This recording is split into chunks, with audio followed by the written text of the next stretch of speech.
नमस्कार, मैं हूं शीतला तिवारी। दोस्तों, अनुराग यादव मसले में चलिए आज फिर एक बार ताजा कर लिया जाए कि क्या हो रहा है अनुराग यादव के मामले में। आपने देखा है कि अनुराग यादव के मसले में जो है अब कोई तारीख नहीं है। मैं आपको बताना चाह रहा हूं कि अभी तक जो है तो तारीखें लग रही थी कि बुलडोजर कब चलेगा, लालता के घर पर जानी जो है कब उसका जो है मकान गिरेगा, इसके लिए तारीख लग रही थी।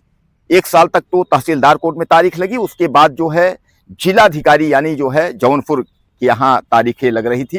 तारीख लगते लगते जो है लास्ट तारीख जो है 22 जनवरी की थी और 22 जनवरी के बाद जो है फाइलें जो है उसके पहले ही खारिज कर दी थी। यानी डीएम साहब ने कहा था कि इसमें कुछ दम उम नहीं है। अब उसके बाद जो है फाइल सुरक्षित में रख ली गई है। अब लोग यह कह रहे हैं कि भैया अब इसके बाद क्या होगा, न तो तारीख लग रहा है न तो कुछ हो रहा है। तो अब लोग यह भी अनुमान लगाना शुरू कर दिए हैं कि भैया अचानक बुलडोजर चलेगा। ऐसा लोग कह रहे हैं कि अचानक बुलडोजर चलेगा। क्या आपको लगता है कि इस मामले में कि अचानक बुलडोजर चलेगा, या प्रतीक्षा की जा रही है कि लालता यादव किसी और कोर्ट में पहुंच करके और उसके बाद जो है जब तक वो अपना आपत्ति दाखिल कर ले। इसलिए कि तहसीलदार कोर्ट के बाद वह हाई कोर्ट भी गया, डीएम कोर्ट में वह उसने आपत्ति दाखिल की थी, यहाँ तक जो है इसको खिसकाया गया। तो क्या प्रशासन अब इस बात का इंतजार कर रहा है कि लालता किसी और जगह जाकर के, जब तक दीवानी है, कमिश्नरेट है या किसी और जगह जो है हाई कोर्ट, सुप्रीम कोर्ट, कई किसी जगह जाकर के आपत्ति दाखिल कर ले, क्या इस चीज का प्रशासन इंतजार कर रहा है या बुलडोजर की कार्यवाही होगी? दोस्तों, क्या लगता है आपको? बुलडोजर आपने देखा है उत्तर प्रदेश में ऐसा कोई जिला नहीं होगा कि जहां बुलडोजर न चला हो। और बुलडोजर चलने की प्रक्रिया भी आपको अच्छे से मालूम है कि यहाँ तो छोटी छोटी बातों में अगर कोई बात होती है तो बुलडोजर वाले पहुंचते हैं, उसके बाद जो है 2-3 थानों की फोर्स पहुंचती है, उसके बाद धराशायी। आपने कहीं देखा है कि बुलडोजर के लिए जो है आदेश हो, नोटिस चस्पा हो और उसके बाद फिर आपत्ति दाखिल हो जाए, उसके बाद फिर तारीख पर तारीख चलने लगे। और तारीख पर तारीख चलने के बाद 1 साल के बाद तहसीलदार कोर्ट से आदेश भी हुआ कि बुलडोजर चले, यानी तत्काल प्रभाव से मकान जो है गिराया जाए। तो उसके बाद फिर जो है फिर अगले कोर्ट में जो है आपत्ति हो जाए, फिर अगले कोर्ट में आपत्ति हो जाए। यानी कहने का तात्पर्य ये है, सीधे सीधे आप समझिएगा कि लालता यादव जो हत्यारा परिवार है वह दबंग टाइप का है।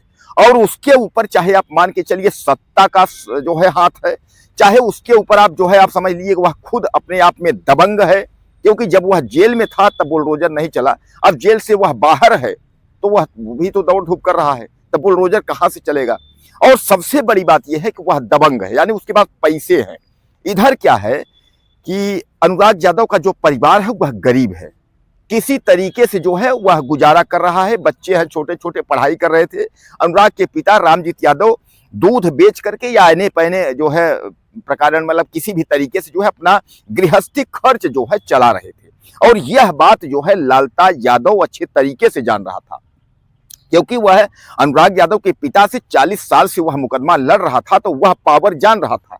लालता यादव को यह पता था कि कानूनी पॉइंट में तो हम इससे जीतेंगे नहीं, तो हम क्यों न जो है प्लान के तहत, साजिश के तहत इसके लड़के की ही हत्या कर दें। आप वैसे भी देखिए लालता का परिवार देखिए या लालता का चेहरा उसका देखिए, जब आप देखेंगे फोटो में जैसे आदमी नहीं कहता हत्यारा का चेहरा इस तरीके से, उसका चेहरा देखिए आप, आपको एकदम उसमें जो चेहरे में रौनक होती है मर्द में, आदमी में, वो रौनक नहीं है उसमें।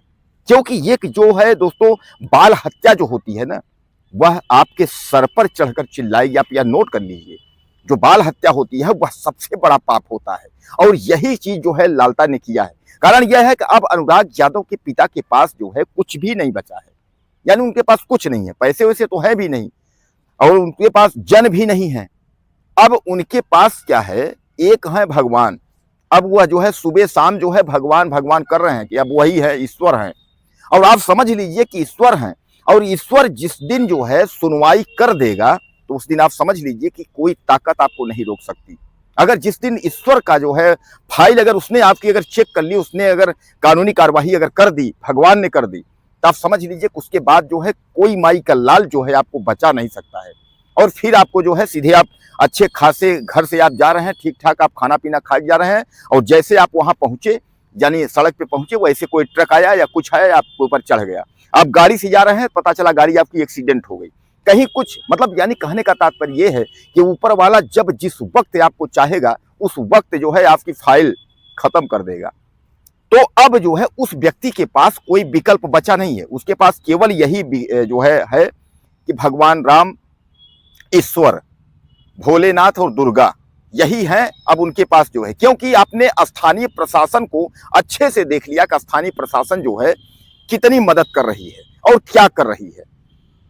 कहा यह जा रहा है कि बुलडोजर आज चल जाएगा, बुलडोजर कल चल जाएगा, बुलडोजर किसी भी वक्त चल जाएगा। भैया ये कैसा बुलडोजर किसी वक्त चल जाएगा? कुछ भी बुलडोजर चलने की संभावना नहीं है। यह दिमाग से आप निकाल दीजिए। 1.5 साल से ज्यादा वक्त हो गया कि बुलडोजर चलने वाली बात जो है, अब लालता जो है वह यही खोज रहा है कि किस कोर्ट में जाए जो कि 6 महीने 1 साल तक मामला चले।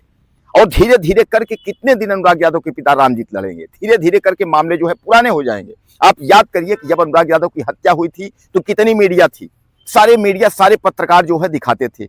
अब आप देखिए कि कितने चैनल वाले, कितने मीडिया वाले, कितने यूट्यूबर, कितने सोशल मीडिया या कितने पेपर वाले जो है अनुराग यादव के बारे में बात करते हैं या खबर चलाते हैं। हम कहते हैं कुछ भी चलाते हों, लेकिन अनुराग यादव के मामले में कितने पत्रकार ऐसे हैं जो कि खबर चलाते हों और आपको जो है उसके बारे में, घटना के बारे में जानकारी दिखाते हों। इसलिए कि सबको यह धीरे धीरे अब लगने लगा है कि भैया अब इस मामले में कुछ होने वाला है नहीं।